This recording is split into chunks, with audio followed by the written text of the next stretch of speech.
What do you get when you put a girl, a dog, a whole bunch of clothes, a whole bunch of makeup, and everything else into play? I don't know. I'm still trying to figure it out. It's my life.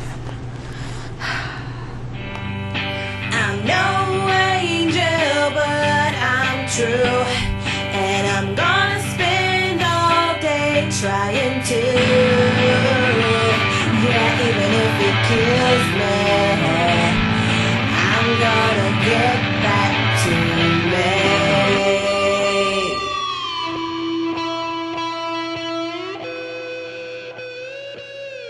Well, my name is Carol. I'm the mother of a very obsessive, compulsive dog. It's very funny to watch. Before she goes outside, she has to turn around in the doorway, and she has to have something in her mouth that she always, even like, that's just her way of saying, I have to go outside. She puts a toy. Sometimes if it's in a big panic, she like finds like a slipper or something, but she finds something that's a toy, which is so weird. It's quite odd.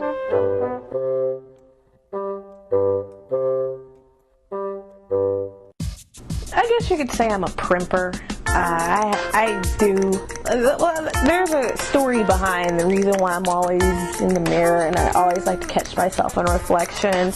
It's because up until I was 12, I thought I looked very, because, you know, I didn't get boys, but hey, that's my life story. But it was one point where I just realized, ooh, I'm pretty. So ever since then, I've kind of been in love with myself. I'm not vain by no means. Well, excuse me. I am vain, but I'm not conceited. Like, I don't think I'm the best looking thing in the world. Yeah, I'm a primper. Like, you can catch me at work, in the bathroom, just primping, like trying to, you know, it really hasn't changed. Or I do like to look at myself. I mean, you might not like to look at me, or you might look to look at me, but I like to look at myself. I don't have low self-esteem, not at all. I mean, I know that I'm a nice looking person. You know, I got a big forehead or whatever, but I got over that. That was so, people used to tease me about that when I was little. I come from a very, I guess I keep on saying interesting, but my family, they're like, we had a really great time when I was coming up. We used to have a lot of fun. We had all these like little family jokes and family trips, and I used to go somewhere every year. I love my family a lot, even though we're like all in separate parts of the country now. My family, I have pulled so much from them. So much from them. My mother, my father, my sister. It was really a great ordeal growing up in the house that I did. I guess you could say over the past 10 years, my journey to adult life, it's not really how I would have scripted it. One of my friends that's younger than me said, oh please, by the time I'm 25, I'll be married. And I'm thinking like, I thought that.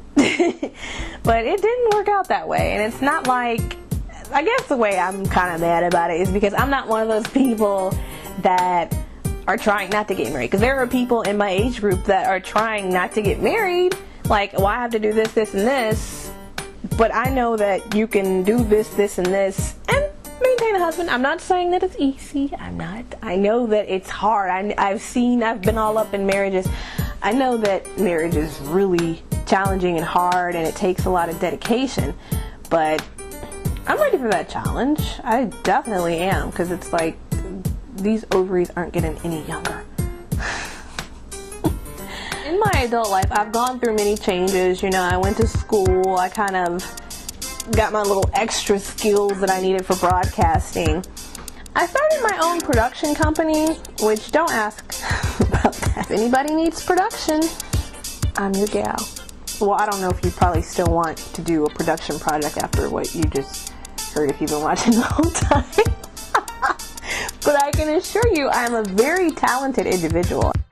I love my friends to death. One thing that I like to say is that everybody that is my friend now, like if you are my friend and you know you're my friend and everything, then that means that I love you to death. I have to sense that you're not one of those backstabbing people. If you're fake or whatever, you're not going to be in my circle. Most people, when you first meet me, they think that I'm like this loner or I'm this stuck-up bitch or whatever. I'm not stuck up. I'm nowhere near stuck up. It's just I don't talk to everybody. And when people fail to realize, because they call me antisocial girl at work, if you talk to me, and if it's not about something crazy, I'll talk to you. I'll talk to you as the day is long. But I don't know. Some people I can't be around. That concludes this session.